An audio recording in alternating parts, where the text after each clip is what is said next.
این 10 جمله‌ای که میخوام برات بگم رو هر شب گوش بده تا انگیزتو بالا ببری. این ویدیو مختص خودته که انگیزه نداری.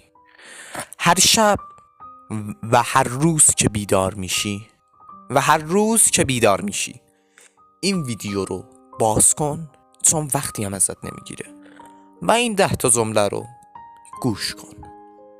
شماره 1: هر روز یک شروع دوباره است. امروز میتونی تغییر کنی. تو میتونی. شماره 2: شکست پایان نیست، بلکه آغاز یک مسیر جدیده. از آن درس بگیر و قوی‌تر شروع کن. تو میتونی. شماره 3: برای رسیدن به موفقیت هیچ محدودیتی وجود نداره. فقط ایمان داشته باش. تو میتونی. شماره 4: هر بار که زمین میخوری بیشتر از قبل برمیخیزی. تو میتونی. شماره 5: تمام چیزی که نیاز داری در درون خودت است. به آن دست پیدا کن. تو میتونی. شماره 6: هیچ چیز در این دنیا به اندازه پشت کار اهمیت نداره.